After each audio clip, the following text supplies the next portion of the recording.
Saudar a todos, boa noite. A professora Nadir, né? A diretora da escola, pastor Krieger, todos os demais. Dizer que fazer isso para mim é uma satisfação e é uma das coisas que faz sentido na minha vida. Porque nada que eu falar aqui teria sentido se eu não vivesse o que eu vou falar.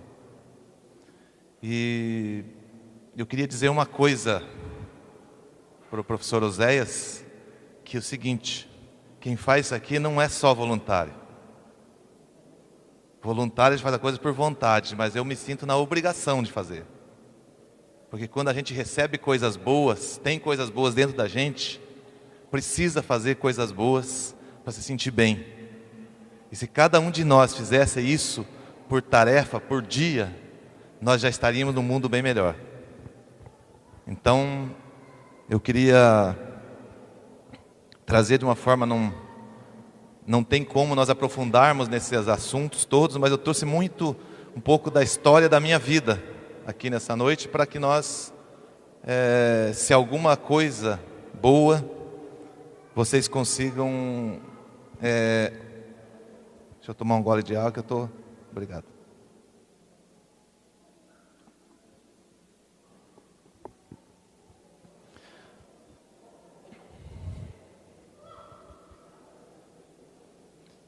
Por que eu escolhi esse tema?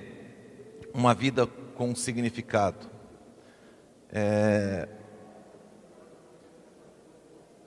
Justamente que tem algumas perguntas da vida que a gente vive sem parar para pensar nelas.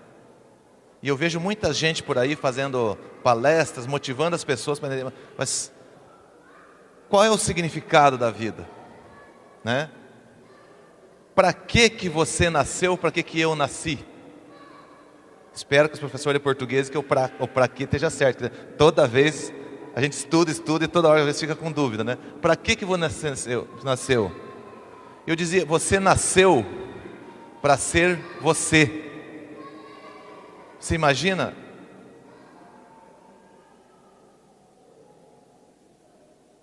Dá para falar. Você imagina o trabalho que deu para você ser você? Quem estudou biologia sabe quantos milhões de espermatozoides competiram no momento para que um fosse o vencedor, e fosse você, e fosse eu. Né? E para estar aqui, e essa é a coisa mais fantástica, que cada vez que eu faço alguma coisa na vida, eu começo a pensar, que a gente não tem, a nossa cabeça não consegue entender o que é o universo. Mas daí você sai das galáxias, vem para a nossa galáxia, vem para o nosso planeta, para o nosso sistema solar, para o nosso planeta,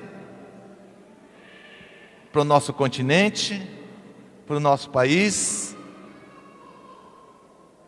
para o nosso estado, para o nosso município, para a nossa cidade, para a nossa casa, para a nossa família, para daí chegar em nós. Então, quando a gente percorre equações matemáticas impossíveis, combinações matemáticas impossíveis, se somar essas duas probabilidades, ser você e estar aqui é um milagre. Matematicamente não se explica. Você combina duas coisas mais improváveis que a matemática pode calcular. Então, por isso que nós temos que fazer alguma coisa enquanto vivemos aqui. E esse é o propósito que nós estamos falando hoje. Por isso que nós temos que fazer a diferença onde quer que nós estamos, por onde nós passamos e principalmente com as pessoas que nós convivemos. E como fazer a diferença? O que fazer? É isso que tem milhares de fórmulas aí, e livros, e coisas. Eu gosto de falar o simples. Não venho fazer uma palestra motivacional, não é. Eu gosto de falar o simples. E eu vou falar o simples das coisas que deram certo na minha vida, contar algumas coisas que eu tenho por certo, outras que eu vivo. Porque não adianta nós trazermos aqui, dizer, ó, pega aquele livro do Isamitiba, leia de ponta a ponta, é bom, bom. Mas você consegue traduzir para a sua realidade, dos seus filhos, dos seus pais? Às vezes a pessoa não tem condições disso. A primeira coisa para fazer, nesse mundo tão perturbado que vivemos, é fazer diferente. O que é fazer diferente? É sair do engano que você fazendo as coisas igual a todo mundo, você vai chegar em lugar diferente deles. E essa é uma opção que eu fiz na minha vida, porque eu vou contar mais para frente. Eu fiz essa opção tomando a decisão que eu vou contar, que é o assunto principal que nós estamos falando aqui hoje, de não ficar lá naquela comunidade de sítio onde eu nasci. Naquele momento que eu falei para o meu pai, eu quero fazer alguma coisa diferente, eu preciso fazer coisa diferente. E aí as pessoas querem assim, ó, quer fazer coisa diferente fazendo isso. Quer chegar em coisa diferente, quer ser uma pessoa de sucesso. Olha a pessoa lá que está sucesso, que tem um carro, que tem uma casa, e quer ter igual, mas quer viver assim. Não vai. Ou quer lá em casa, o pai fala, mamãe fala, filho, vem aqui. Já vou. Vai fazer isso? Já vou. Ah, mãe. Ah, pai. E depois fica olhando lá, não, mas eu quero chegar igual, né? E a gente tem exemplo de pessoas que chegaram em ser ícones no que faz, mas nunca foi fruto de pouco esforço. Vocês já ouviram, vou repetir aqui, a história do jogador Oscar, por ver uma tabela de basquete que eu lembrei. Ele tinha, depois de cada treino, ele tinha um objetivo. Ele tinha que jogar de fora da linha dos 3 pontos do basquete, 24 bolas sem errar uma. Se ele estava na 23ª e errava, ele voltava a contar do 1 de novo. E só se dava o direito de ir para casa depois que ele colocasse as 24 seguidas uma da outra. Por isso que se tornou, o seu nome está escrito lá na calçada da fama do basquete. Ninguém chegou a uma situação de excelência na vida sem esforço e sem dedicação. Também não dá. Vamos para a escola. A cara, como se fosse, né? E eu não era diferente disso, né? Eu não era diferente. Aí o meu pai falou assim, meu pai me convidava para a escola desse jeito. Aí eu era assim daí, né? Não dá para fazer cara feia. Pai, eu estava com a vontade de ir para a escola mesmo e... Por quê? E aí é o nosso assunto. Hoje nós vivemos um momento de conflito de autoridade. Eu quero dizer para você que é pai, para você que é jovem, que é adolescente, que é estudante. Eu sou empresário. Eu contrato pessoas. A primeira pergunta que eu quero entender hoje, quando eu vou contratar uma pessoa jovem, como é a tua relação em casa com os seus pais? Esse conflito de autoridade hoje está nos fazendo uma sociedade que não sabe se relacionar com hierarquia, que não sabe ter respeito, porque começa dentro de casa.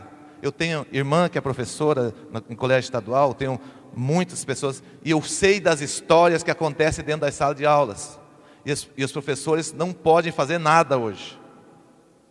Eu não sei que sociedade nós queremos construir, porque os pais deixam para o professor para a escola, e a escola, função de pai é pai, função de escola é escola, não troca de lugar. Tudo bem, agora onde vai dar essa geração? Onde vai dar isso? E esse conflito está hoje nas empresas. A gente tem uma dificuldade enorme de ter pessoas que saibam se relacionar com autoridade. Porque isso se aprende em casa. Começa lá em casa, saber que tem alguém, que você precisa do outro, que você precisa respeitar o outro, que esse outro tem limite, que você tem limite. E aí, as pessoas só querem o quê? Receber. E tem uma coisa, fazer sucesso. E o sucesso, gente, não é você ser estrondoso de mídia, não. O sucesso tem dias que é você levantar da sua cama, é você ter um sorriso no rosto. O sucesso não é um lugar onde se chega. O sucesso é você curtir cada dia o que de bom te acontece. Esse é ser sucesso. Aí toda essa cultura vem na cabeça das pessoas e querem fazer de uma forma sem esforço nenhum. Por que esse conflito de autoridade aconteceu? Porque houve uma mudança na forma de se educar filhos. Muito drástica e muito rápida. E todos enfiaram dentro da casa pelo menos 2 ou 3 deseducadores, que chama-se celular, televisão e computador. Que são ferramentas fantásticas, mas se não for bem usada, é igual uma faca na mão da criança. Ela pode, quem sabe usar uma faca faz um churrasco maravilhoso aqui no Rio Grande do Sul, não faz? Agora, dar na mão da criança, ela vai se machucar. A minha geração de pais foi a primeira que apanhou do pai de cinto e não pôde bater nos filhos. E daí nós ficamos perguntando, o que eu faço agora? Sabe o que a maioria fez? Não fez nada. Não pode bater, não sabe corrigir, ninguém ensinou. E formamos uma geração problemática. De pessoas inteligentíssimas, com habilidades. E aí veio a informação, aí o filho entrou na outra ilusão de que ele vai lá no computador e descobre uma coisa. Ah, meu pai é um tonto, não sabe o que é isso. Porque ele sabe entrar no Google, o pai não sabe, né? E confundindo conhecimento com sabedoria. Porque conhecimento, você vai lá no Google, você pega, o que é, o dia da Bastilha, o que é? Se eu não sei, se eu não esqueci das aulas de história, né? Eu vou lá no computador, num segundo, no celular e vejo. O meu pai não sabe lá, não lembra da aula de história, então não sabe o que é o dia da Bastilha. Ele é um tonto. E por que fica obedecendo esse tonto? Que não sabe nada e eu sei. Então, o acesso à informação deu para os filhos a ilusão de que ele sabe mais que o pai. E aí eu quero dizer para filhos que estão aqui, pai é pai.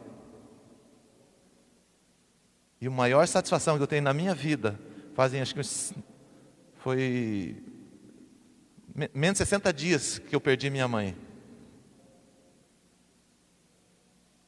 São os 2 maiores orgulhos de felicidade que eu tenho na minha vida, pelo que eles fizeram por mim. E hoje eu queria voltar lá atrás, fazer muita coisa que eu deixei de fazer ainda, que eu não fiz. Mas nunca eles deixaram. Tinha uma palavrinha lá em casa que funcionava, que era a palavra não, que sumiu do dicionário dos pais. Por uma razão muito simples. Hoje, se vive uma corrida pelo dinheiro, isso não estou dizendo que é ruim. É a necessidade cada dia, né? A gente às vezes tem pais que encontram o filho à noite, em casa, mães que não conseguem ter relacionamento com o filho criado com a avó, com a empregada, com a babá, que é a circunstância da nossa sociedade. Mas espera aí, educação sem amor dentro de casa não funciona. A educação do filho tem que ter a correção, o amor, o carinho, a compensação, e uma série de coisas. Você não educa um filho só corrigindo, só amando, só tem que ter uma dose. É igual querer fazer um bolo só com farinha. Precisa pôr farinha, precisa pôr... Me ajuda a fazer o bolo, gente, senão vocês dormem. Não, vamos lá, tem que pôr farinha, tem que pôr... Estão invertendo a ordem, vai dar errado a receita, gente. Eu vou dizer então, farinha, açúcar, ovos, água, leite, etc, e chocolate, banana e abacaxi, o que você quiser. Ficou gostoso o bolo. Não é tão bom igual que eu comi lá na casa do pastor agora, no café que me deu lá, mas, né? Educar filho é igual fazer bolo. Se você não pôr todos os ingredientes, não vai dar certo. Mas tem filhos que superam isso, sabia? Conta a história de um filho, tinha um pai muito bêbado, né? Ele só sarava de um porre para começar outro. E tinha 2 filhos, e um filho deu médico, estudou, se deu muito bem, e o outro deu um bebum igualzinho o pai. E perguntaram para o filho bêbado: escuta aqui, por que você deu assim? Por que você está assim na sua vida? Porque assim, ele falou, tendo o pai que eu tive, o que você queria que eu desse? Aí tá bom, vamos perguntar para o outro então. Foram lá para o outro, chegaram no consultório dele: doutor, tudo bem? Como é que está?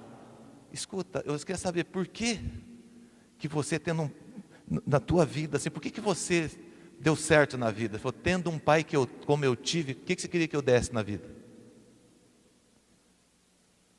Então a vida é feita pelo ângulo que você vê e que você ensina teus filhos, ou que você, filho, vê para onde você quer ir. Então essa corrida fez com que o pai se distanciasse dos filhos. Fez com que os pais deixassem de ser... O pai é um visitante. O pai hoje está fazendo papel de avô. Sabe o que é o avô? Chega para curtir, né? Quando chora, toma que é teu, né? Eu estou nessa fase, quase chegando nessa fase, mas meus filhos não me deram essa alegria ainda. Mas avô é isso. Então o pai hoje chega para curtir o filho. E curtir é um dos ingredientes. É um dos ingredientes. Só curtir não adianta. Outro fator, nós tivemos uma coisa fantástica. Mulheres, parabéns, vão dominar o mundo logo, logo. As grandes corporações brasileiras, dentro de 20 anos, vão ser governadas por mulheres. E quando eu tiver um banco, eu vou contratar só mulher para trabalhar. As mulheres conquistaram espaço, só que abriram um outro espaço imenso dentro da casa, porque casa sem mãe não tem. Não existe casa sem mãe. E aí, veio dinheiro para casa, veio conforto para casa, veio sucesso para a família, viaja, e está abrindo buraco imenso no coração dos filhos, de pais. Está entrando nesse buraco drogas, está entrando falta de educação, está entrando uma série de outras coisas e formando pessoas deficitárias, com déficits enormes, que daí começa desde cedo, é tratamento para déficit de atenção, é não sei o quê, falta dos ingredientes da formação. O bolo sai torto. Um tem muito fermento, tem pouco, tem ovo, tudo não tem. E nós queremos formar uma sociedade com tudo isso. Então não tem mágica. Se o filho não tiver mãe, pai, avô na hora certa, eu falo assim que a minha sogra só não gosta mais de mim porque é por causa da filha dela, mas aí chega uma vez, levava o nosso filho ficar na casa dela. Mas também não era bobo, né? Curtia um pouquinho, tinha que dar, toma que um pouco que é seu, né? E aí, os filhos passavam as férias na casa dela, quando voltavam, não havia quem chegasse perto dos meninos. Tudo que a coisa tinha que falar para a avó. Ah, a avó não faz assim. Falei, então tá bom, só que eu chamei a sogra. Seguinte, ó, última vez que eles forem na sua casa ficar. Eles só vão ficar na sua casa se lá funcionar as minhas regras, senão é aqui. A senhora tem que ser vó ou pouco. Vó desse tanto, quando fica assim, não dá, nós temos que combinar uma coisa. Porque senão, se agrada eles dar, vem aqui, eu tenho que brigar com eles, não vai dar certo. Mas nem sempre está disposto a ter esse desgaste. Só que eu vou mostrar eles depois para vocês e contar a história deles, como é que foi. Então precisa da mãe. Nós tivemos a felicidade e a possibilidade, quando nossos filhos nasceram, da minha esposa ficar em casa pelo menos os primeiros 5 anos com ele. Os 3 que nós tivemos. Nem todas as famílias têm essa possibilidade, nem essa felicidade, né? Mas hoje isso está acontecendo. E tem famílias que é estruturada, a filha não vai, mas a avó vai lá e sabe fazer isso. Tem famílias que a avó já não quer nem saber, já está noutra.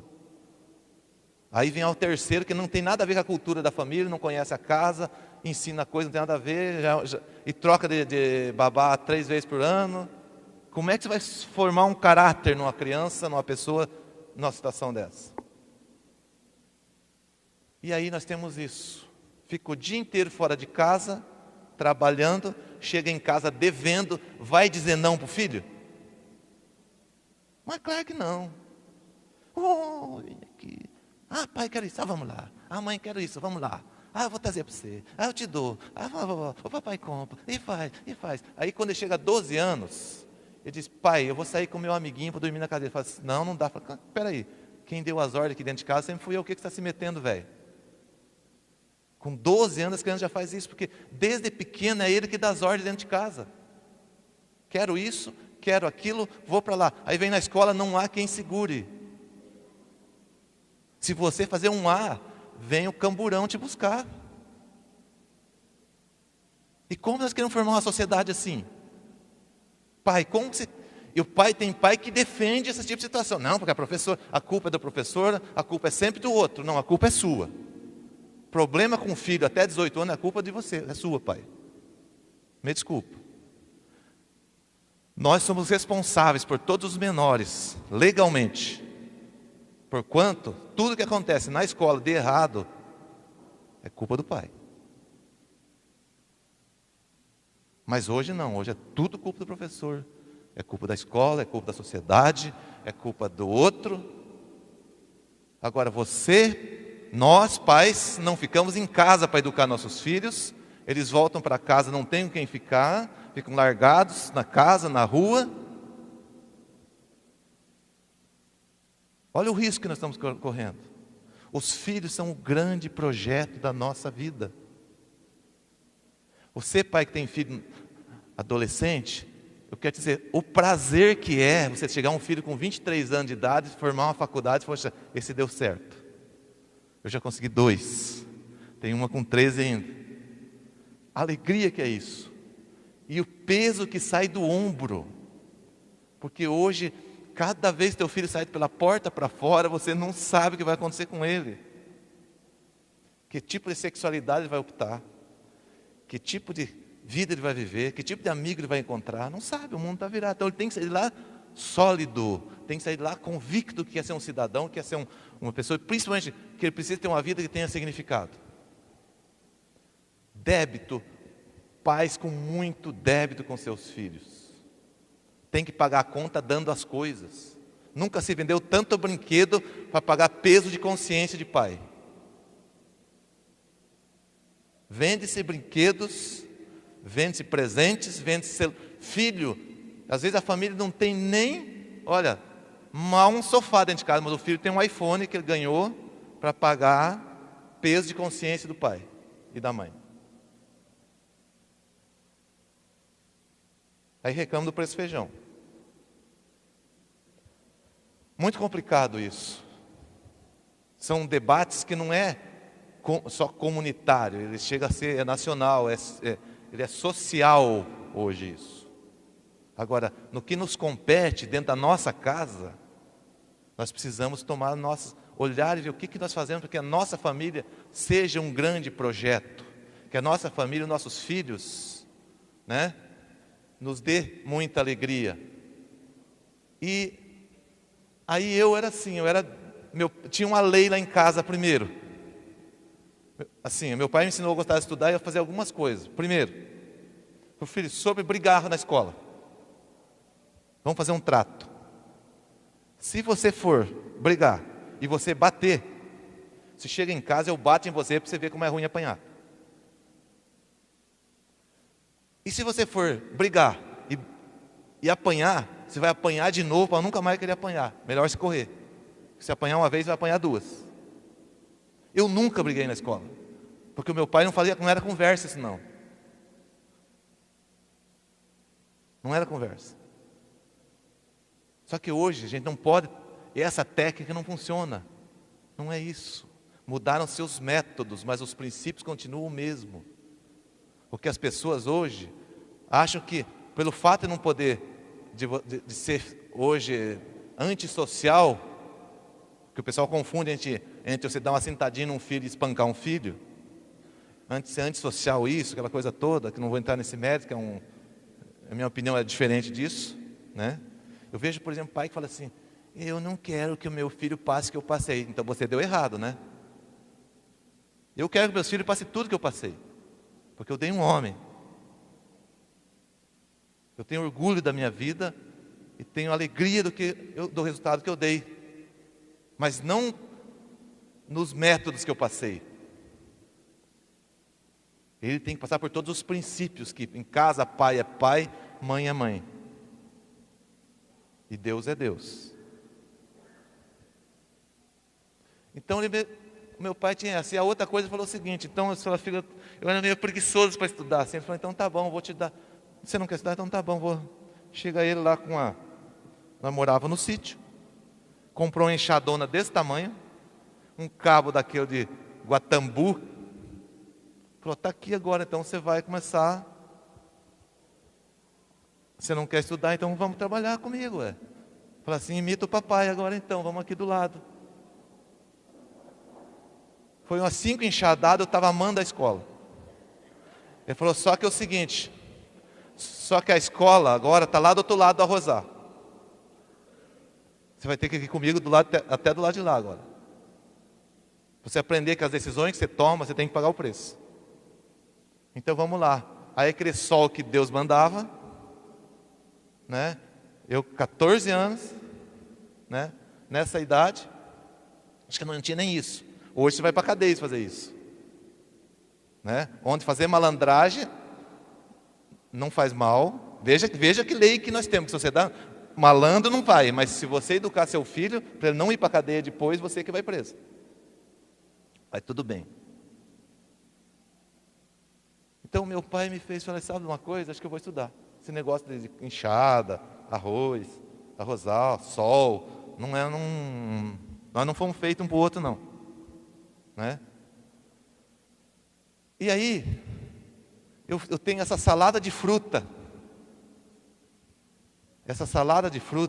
que eu fiz para deixar para você pai, para você não ser isso, porque essa frase de pai banana gera filho abacaxi. Pai banana que não tem autoridade, que não ensina autoridade em casa, gera filho abacaxi. Por quê? Ele é um abacaxi na escola, é um abacaxi no trabalho, é um abacaxi com os colegas. Onde ele vai é espinhoso, é ruim de lidar, porque ele não sabe se relacionar com as pessoas, não sabe respeitar. E se não se ganha e não ensina respeito dentro de casa, não vai ser respeito em lugar nenhum. E está muito em falta isso hoje. E esse tipo de pessoa, abacaxi, não adianta, não faz diferença boa não. Para fazer diferença, para ter uma vida de significado, não pode ser filho abacaxi não. Você tem que ser o patinho feio dos colegas. Aí, a minha maneira de educação, eu era o tonto, eu era não sei o quê. Eu era o cara que não tinha dinheiro para ir para a cantina, eu era o cara que tinha um monte de restrição. Aí depois que eu me formei, um dia eu dei um carro de presente para o meu pai, falou, pai, eu queria uma pergunta, por que você nunca me dava dinheiro para mim gastar na cantina? Eu tinha vontade de tomar Fanta, gente, na cantina do colégio. Mas eu tinha vontade, e eu olhava, eu salivava, né? E o meu pai tinha sítio, estava bem. Ele falou, filho, só me responde uma coisa, então para não ficar com a consciência pesada. Você passou fome alguma vez? Ele falou, não. Ah, bom. Então tá bom. Então eu vou te responder bem simples. Aqueles teus colegas que tinham dinheiro à vontade lá no colégio, estão onde hoje? E você está onde? Se você estiver pior do que eles, eu vou ficar chateado agora. Eu falei, não pai, esse está certo. Eles não aprenderam o valor das coisas, eu aprendi. Então essa era a maneira que eu tinha de te ensinar o valor de cada coisa. Tinha que estar lá para você querer conquistar. Mas falou, você lembra que eu te dava uma fantinha lá cada 15 dias? Você tinha uma, não tinha? Tinha. Então tá bom. Lombriga 15 dias não mata, né? E aí, esses são meus filhos, o Renan e o Eric. Os dois, ó, tá vendo a porta? A porta tem 2,10 metros, tá certo? Eles chamam de papai até hoje, papai e mamãe. Papai e mamãe. Não precisou bater. Mas às vezes eu vou contar a história desse menino aqui um dia, desse tamanho, que às vezes a gente tem que ter inteligente. Fazer os mesmos métodos, os mesmos princípios de jeito diferente. Ele chegou para mim e falou, pai, eu posso, os meus amigos aí vão dormir numa chácara, eu posso ir com eles? Claro que por dentro de mim eu já grudei na parede, falei, não, né? Mas falou, adolescentes fazer isso, você que está aí, que pede para o pai, presta atenção, eu vou ensinar como é que faz. Para fazer isso, se você disser não para ele, você botou fogo na gasolina. Falei, e eu, aquela assim do céu que veio para mim, falei, filho, você não tem vergonha, um homem desse tamanho pedindo para mim, você dá para ir? Falei, ué, se eu for, você vai brigar comigo? Falei, não, não é bem assim, calma aí. Você já tem que saber discernir se dá para você ir ou não, desse tamanhão. Mas já que você não tem, eu vou te ajudar. Sabe por que a gente pergunta para você, se você tem que perguntar se dá para ir ou não? Porque você tem que fazer o seguinte, ó. A gente tem algumas perguntinhas na cabeça para ser respondidas. Se você responder elas, está tudo certo. Primeira coisa, tem menina na jogada? Segundo, tem alguém de adulto junto? Terceiro, onde que é essa chácara? O que vai rolar lá? Aí ele falou assim, não sei. Então, olha aí, ó. É essa pergunta que eu e sua mãe queremos resposta para ela. A hora que você tiver essas respostas, você mesmo decide. Você chega assim, ó, pai, ó, eu estou indo lá na chácara do fulano, lá vai estar a sua vizinha aqui do condomínio que vai junto com nós, vai com os filhos dele, nós vamos lá, tal, está aqui o telefone dela, você pode até confirmar com ela. O que você acha que eu ia dizer para você? Vai, meu filho. Agora, que você monta e pergunta sem resposta, eu vou dizer não. Foi tão legal que daqui a pouco ligou a vizinha para minha esposa e falou assim, olha, deixa o Eric conosco, porque nós gostamos dele, é um menino muito querido, nós gostamos aqui de casa, é amigo dos meninos, eu vou estar lá, vou cuidar deles, e amanhã, tal hora eu trago ele para você. Pronto. Eu falei, está vendo, filho, como é simples? Yes. Aí. Usar a cabeça. Afrontar não resolve. Se eu disse, não vai, estava um menino de 2 metros de altura lá, brabo, querendo me bater. E aí não é bom, não. Ele não vai fazer isso, mas só vontade, um menino de 2 metros e pouco de altura querendo pegar a gente, né? Dentro de casa não tem para onde correr, né? Porque hoje é perigoso, os filhos, já tem filho aí que pega o pai. E aí é o seguinte, eu não vou, por isso que eu digo, não adianta a gente falar 200 coisas, sabe? Não adianta. Eu acho que esse princípio, se nós 2, 3 coisinhas aqui, de praticar ela. Eu sempre falo, quando eu vou numa palestra, eu vou para pegar uma coisa, porque um monte de gente pega, anota no papel, chega em casa e põe na gaveta, as gavetas mais educadas do mundo. Está lá. Então pega uma e leva para casa, uma delas só. Não precisa ficar aqui até meia-noite falando para você. Se alguma coisa que eu falar aqui serviu, você guarda e pratica, que vai dar certo. E vou contar um pouquinho agora, por que eu vou me apresentar aqui, porque esse cara aqui traz o palestrante e me apresenta, viu? Né? Mas eu já sabia disso, nós combinamos, não vou, não o Zé ficar chateado. Eu vou me apresentar então, né? Rapidamente, eu sou empresário, palestrante, conferencista internacional, já falei em 3, 4 continentes, né? Sou professor, já deixei de dar aula, mas dei aula na Fundação Getúlio Vargas, né? Tenho respeito, tenho artigos meus publicados nos jornais do país, o Globo, o Dia, o Jornal do Comércio, o Povo da Bahia, Infomone, na UOL, rádio e tal. E por aí vai. Isso não me faz melhor do que ninguém. E aí, rapidinho, eu gosto de mostrar isso para os meninos. Porque a moçada olha eu aqui e fala assim, e olha essa primeira parte, eu quero ser igual a esse cara. E é isso que eu quero provocar neles. Para depois eu contar como é que chega lá, né?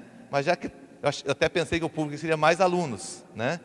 Mas como não dá, então vamos lá, ó. Bem rapidinho, um pouquinho da minha vida, né? Vou passar rapidinho. Aqui na Universidade da Califórnia, nos Estados Unidos, onde eu estudei. Aqui dentro da universidade. Esse é uma conquista assim que eu tenho guardado com muito carinho, que é um certificado da universidade, e uma das viagens mais maravilhosas que eu fiz na minha vida, que foi ir para a África, para uma instituição que a gente alimenta crianças e leva toda a mensagem do amor e na prática. Porque lá na África não adianta dizer Jesus é bom para a pessoa se ela está sem comer. Eu fui lá no hospital desse aqui, a gente está fazendo biometria e trabalho. Você olha a precariedade do lugar. Isso aqui é em Moçambique, o país estava em guerra, né?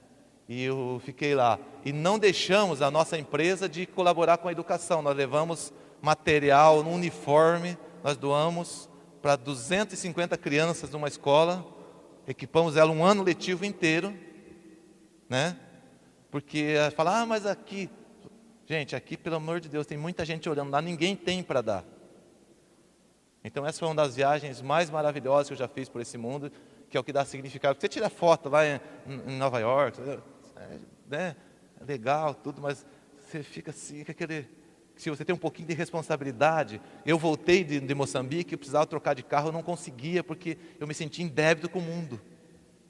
É muito ruim demais se conhecer as misérias que o mundo vive. Porque aqui no Brasil, você tem uma pessoa pobre, ela tem pelo menos de quem roubar, se quiser, perdão da palavra. Ela tem um vizinho que se for lá no lixo do vizinho, ele consegue comer. Agora, se chegar num país como esse, você vê as crianças de 4, 5 anos brigando no gramado por causa de um grilo que eles viram lá para comer, você volta se achando um nada. Mas esses foram um dos lugares mais fantásticos. Eu falo assim, você gostou, gosta dessa vida, né? Quando eu faço palestra para a moçada, eu digo, você quer para você? Eu falo, todo mundo, claro que eu quero essa vida. Então agora eu vou contar como é que chega lá. E aí que entra um pouquinho do que foi a minha história. Minha origem era tudo isso aqui, né? Carroça, bolinha de gude, carrinho de rolemã, como muitos aqui, muitos que a moçada não conhece. Eu nasci no sítio de parto normal, com a parteira, e eu pesei 4 quilos e 100 gramas, minha mãe pesava 53 quilos. Demorei uns 3 dias para nascer, pelo que me falaram. Minha mãezinha, coitada, até hoje eu sinto dó da dor que ela passou. Né? No sítio, que pegava, ela chegou a machucar os ombros dela, e tanto chacoalharam ela para me sair. 150 quilômetros de estrada de chão, o médico mais perto. Eu conheci praia, eu tinha 18 anos de idade. Olha, já tenho 25, então às vezes faz pouquinho tempo. Eu andava 6 quilômetros a pé, todos os dias, 3 para ir, 3 para voltar para ir para a escola. Com detalhe, aquele sapato plástico que quando dava calor suava o pé, você não usava meia, e aí você escorregava dentro, você fazia um chulé. Que só quem dá risada tem que estar dando risada que sabe o que eu estou falando. Não se entrega. Quem conheceu mesmo. Era um desafio viver dentro daquilo, porque você escorregava para todo lado dentro do sapato. Né? Mesmo estudando, à tarde eu trabalhava na roça. Mesmo estudando. Morei em Favor na casa de parente para estudar. Parente e casa de gente estranha também, morei de favor. Tudo eu queria estudar, mas falava, o único jeito, eu não posso mudar para a cidade. Quando foi fazer o ensino médio, eu tive que sair. Não tinha mais onde a gente estava. Fazia todo o serviço da casa, fui morar de favor, que você vai falar, quer morar de favor? Então trabalha aqui, moleque. Né? Ajuda. E aí, eu tive um amigo inseparável. Né? Eu era dançarino, né? E esse era o meu companheiro de dançar todos os dias para limpar a casa. Né? Tem gente aqui que não conhece o que é esse troço. A gente falando que não sabe o que é, viu? Pergunta à sua avó, para sua mãe, quer tirar uma foto, né? Isso que chama escovão, palestrachão. E daí você imagina, olha, isso é sério, gente. Aí eu ia passar, você passava palha de aço no toalha, esse negócio, né? Depois passava pano úmido, passava um paninho com querosene e depois lustrava o chão. O mesmo negócio. Pesava de 5 a 7 quilos, tinha dois modelos para escolher. Só que você imagina eu com 15, 16 anos, naquela época você começa a olhar para as meninas lá na escola. E aí, parece uma coisa dos quintos dos infernos mesmo. Você está lá fazendo assim, lá fora, você vai limpar aquela parte lá fora da casa, aquela menina vai passar naquela hora. Você está vestindo pesado nela quando ela vê você passando escovão na casa. Mas acho que essa era a oração dessa aqui, que era para ela, né? Ela já estava pedindo um camarada. Falava, eu quero um cara bom, quero ser abençoado, né? E você sabe o que aconteceu? Não, a coisa é tão séria, que a minha primeira namorada, a mãe dela, não deixava ela namorar comigo, dizia, não namora com esse moleque, que ele não vai dar nada na vida. Isso é verdade, não estou... Aí deixa eu contar. Diz que vingança é ruim, né? É ruim. Mas, pastor, eu já pedi perdão desse negócio, né? Um dia, passado tempo essa história, eu peguei, lembra do Santana novo? Comprei um Santana novo e voltei lá da cidadezinha, assim, coincidente. E tal, na casa da minha tia, quando eu virei a esquina, a véia descendo. Mas falei, claro que eu vou dar carona, não vou deixar ela andando a pé, não. Né? Você deixaria? Né? Eu não ia deixar, não. Parei. Só não sei, só desculpa esse cheirinho de borracha aí, me perturba um pouco assim, mas vamos comigo. Levei ela na porta da casa dela, deixei e falei, Senhor, pode recolher teu servo, que meus olhos já viram a tua salvação. Falei assim, né? Verdade. Aí as pessoas olham para o Eloni hoje e falam assim, ah, que legal, o cara está no teu lugar. Fala, caminho. Passe por isso. Isso, o dia que eu soube disso, eu falei, eu vou mostrar para essa véia quem que ela está falando. Ela fez um grande favor na minha vida, porque me desafiou. Eu já tinha objetivo na vida de fazer acontecer. De ser realizado profissionalmente. Mas aquele dia eu falei, não, eu vou mostrar para ela. Então, às vezes, a gente precisa até dessa motivação. Desde que a gente use a motivação, pode ser errada, mas o seu objetivo tem que ser certo. Você não vai fazer isso por mal. Eu pego isso aqui como incentivo. Para mim foi um grande incentivo. Então, esse carinha aqui era meu amiguinho.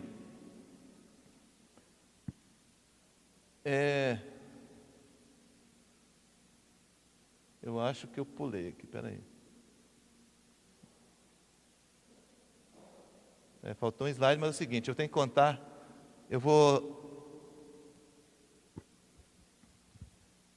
além disso, da minha vida,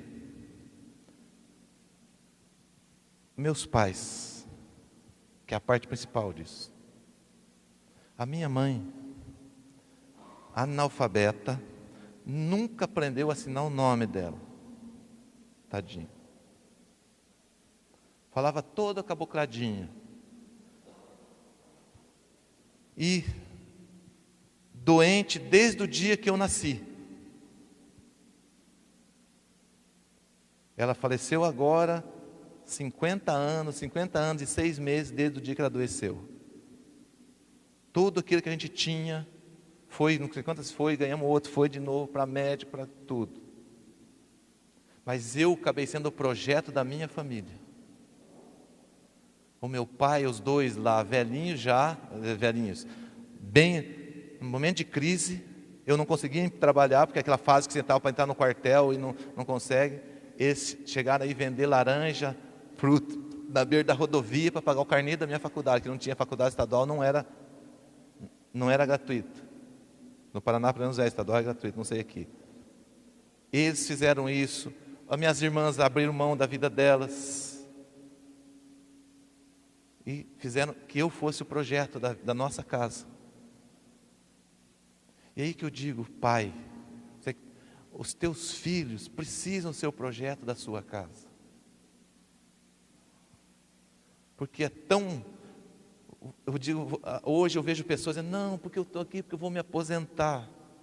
Eu tenho uma preocupação enorme, que esse país não vai ter condição de pagar a aposentadoria de quem está feliz hoje se aposentando com 50. E o dinheiro vai acabar, gente. Eu sou economista, eu conheço esse negócio. Não tem como fechar essa conta. Não tem como pagar a aposentadoria de 50 a 80 anos para todo mundo. Eu tenho medo disso. Então, você não pode separar uma aposentadoria complementar a teus filhos. Se bem que tem uns filhos hoje que querem ser livrados, velho. né? Nós estamos lá. Agora que a minha mãe faleceu, minhas irmãs ficavam lá. Aí precisava de uma coisa, Orani, precisa disso, precisa de uma cadeira de roda, precisa disso. Vamos lá, todos nós, um esforço, né? Então, só que hoje os filhos não estão mais fazendo isso. Esqueceram.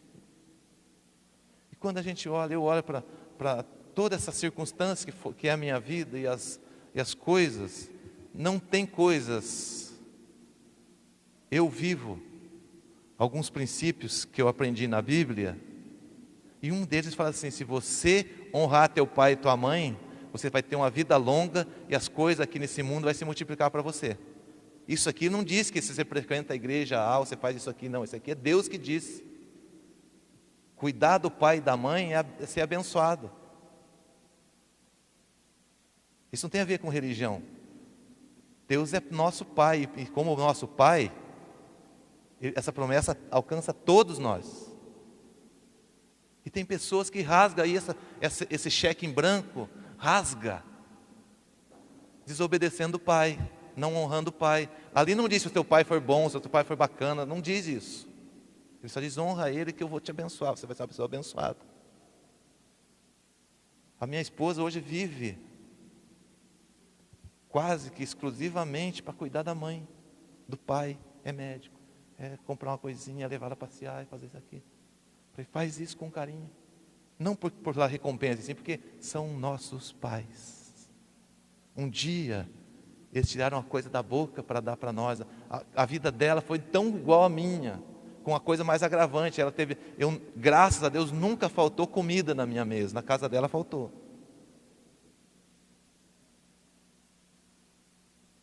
E aí que eu digo, então por que nós temos que, de tudo isso, veja da onde começou a minha vida e onde eu consegui passar, a ponto de poder já estar ao vivo na Rede Bandeirantes, em um monte de lugar, e tanta oportunidade que a vida me deu. Isso não me fez nada melhor do que ninguém, me fez muito mais responsável de fazer mais ainda. Eu estou aqui, nós estamos de férias, a minha filha está de férias, minha filha está viajando, não, a minha satisfação é saber, é encontrar pessoas, que eu já faço isso há uns bons 15 anos, né? Que eu faço palestra para estudantes, e nunca, não é voluntário, viu? Eu sempre faço isso, a minha doação, a minha retribuição para uma sociedade, para uma condição que me deu de volta. Então nós vamos, quando a gente vive assim, você se sente na responsabilidade. E quando se encontra uma pessoa, fala assim: olha, vou contar só um, porque já estou encerrando. Esse dia uma pessoa, um rapaz parou, escuta, todo assim: seu Ironi, vem cá. Posso falar com o senhor? Eu falei: pode. Eu queria falar com o senhor, esses dias estava te procurando. É o seguinte, lembra aquela palestra no dia 1º de maio, lá em Londrina, assim, tal, que o senhor deu? Eu falei: lembro. Você dá tanta palestra, né? Falei: eu estava lá, estava com a minha mãe. E ela chegou na minha casa e falou: você ouviu? Eu ouvi. Falou: ouvi, vou fazer, mãe. Eu provoquei eles para... Falou: se você que acha que não tem condição de estudar, faça igual eu fiz, vai se virar. Chama o teu pai para te ajudar um pouco, vai você trabalhar, eu vendi picolé, eu fiz de tudo, foi buscar. De alguma forma a gente conseguiu. Sempre é possível para quem busca. Ele falou assim: o senhor me provocou, me instigou a estudar. Eu só que estava te procurando para contar que a minha formatura, a semana que vem, eu queria convidar para estar nela. Tem coisa que paga isso, gente? No aeroporto, duas, né? No aeroporto de Guarulhos, uma pessoa me abordou e falou: seu Ironi? Sou? Rapaz, nunca mais te vi. Lembra lá em Maringá, naquela escola, uma escola, gente, eles estenderam uma lana preta, um lençol branco, e botamos um projetor e fiz uma palestra com 50 jovens, alunos ali da comunidade, muito parecido, só que era... Ele falou, tem 12 pessoas que saímos de lá e fizemos um acordo de levar a sério o que nós ouvimos naquele dia. Hoje todos nós estamos bem e nós fizemos um acordo que o primeiro que encontrasse você era para contar e te agradecer por aquele dia. Tem dinheiro que paga isso? Por isso que eu sou feliz, por isso que eu faço isso e quero fazer mais e mais. Porque quando a gente faz por dinheiro, quando você recebe o dinheiro, gastou, acabou. Agora quando você investe em pessoas, você está sendo relevante para a vida delas. Eu posso nunca mais ver, vocês podem nunca mais me ver. Se quiser ficar me vendo, é só me adicionar no Facebook, curtir minha página, está lá, não tem problema. Recebo com carinho. Mas eu quero que alguma coisa de hoje seja significante para você pai, para você filho, para você professor. Nós não temos a esperança e a ilusão de consertar esse mundo, essa situação toda, porque não depende só de nós. Mas aquela parte que depende de nós com certeza vamos fazer. E aí eu vou dizendo, eu já fiz a diferença para meus pais, minhas irmãs e familiares. Meu pai, um dia, eu fui lá na casa dele, e achei no meio das coisas dele assim, uma reportagem, de uma matéria que eu escrevi para o jornal O Globo. Sabe o que ele fazia com aquilo? Chegar para os amigos dele e falar aqui, sabe quem que é esse aqui? Meu filho. Eu sempre fui o filho do seu João. Hoje é ele que é pai do Eroni. E a retribuição maior que um filho pode dar para um pai é ocupar a posição que o nome dele já ocupou. Então hoje, todas as pessoas conhecem ele, vê ele e falam, esse é o pai do Eroni. Antes eu era o filho dele. É passar para frente uma geração que faz mais do que a anterior. É a nossa responsabilidade. É aquilo que a gente deixa como herança para onde passa como pai. E é isso que nós fazemos. Jovens, pessoas que eu pude influenciar, crianças na África, em um monte de lugar, para mim, porque hoje eu olho para mim e sou muito feliz, porque quando a gente se desafia e chega num lugar muito além do que você imaginava que chegaria, você se sente relevante e faz a diferença para você mesmo. E espero que hoje fazer referência aqui, ser relevante para alguém aqui, e vou continuar em Lajado até na terça-feira, né? E Deus fez toda a diferença em mim e na minha vida. Hoje os empresários convidam comigo e falam assim, Eroni, por que você é maluco com esse negócio de Deus? Eu falei, porque é bacana, porque é legal, porque eu conheço Deus, não conheço uma religião. A religião é o meio, não é um fim. E se relacionar com um pai, quando você conhece ele, você tem felicidade. E fazer isso que eu faço aqui, não faria se não tivesse uma porção de Deus em mim. Porque é só isso que faz o homem estar um pouquinho acima do dinheiro, acima das coisas materiais, pensar no outro e não em si. Arriscar estar um frio aqui, passar frio, qualquer coisa disso. Por natureza o homem não faz. Mas um pouquinho de Deus em nós, que tem em cada um de vocês, faz a grande diferença. E eu encerro dizendo para vocês que no domingo eu vou estar aqui na igreja, né, pastor? Na igreja, na praça. Em frente à praça do Chafariz. À noite eu vou contar mais um pouco da minha história lá, às 7 horas. E eu digo assim, para encerrar, que a gente vive por causa dessa linha aqui, ó. A nossa vida, ela é duas trajetórias. Tem uma que você conhece, que é essa que nós estamos caminhando aqui. E tem outra que todos nós vivemos preocupados com ela. Você quer ver? Você já viu alguém falar que está desenganado do médico? Já? Tem essa expressão aqui? Pergunta para você, qual é o engano que o médico desenganou? Você já parou para pensar? Qual é o engano? Nós nos enganamos que vamos viver para sempre. E um dia você chega, o médico fala, acabou, negão. Game over para você. Não dá mais. Foi desenganado. Então nós não vamos viver para sempre. Eu passei dos 50 agora, de pouco, e quando você chega mais perto da cruz do que da estrela, você começa a refletir a vida diferente. E aí, quando a gente olha aqui e sabe que tem uma linha igual essa aqui, que nós vamos ter que cruzar, o dia que alguém chamar a nossa senha, que não sabemos o número, você vai mudar um passo. E lá do outro lado, só tem certeza o que tem de lá quem vive fé e quem tem Deus, uma porção de Deus dentro de si. Porque esse passo, todo mundo quer que Deus esteja esperando você do outro lado, lá de braços abertos. Só que eu vou dizer uma coisa para você. Ele só vai esperar aqueles que aqui em vida viverem, renunciando muitas coisas, para que esse momento, para a parte mais longa da vida, seja nos braços dele. Deus abençoe todos vocês, obrigado. Desculpe me alongar um pouco. Que Deus abençoe muito, que nos dê sabedoria para lidar com filhos, com alunos, e que sejamos cidadãos e que possamos fazer a diferença por onde nós passar. Muito obrigado, gente.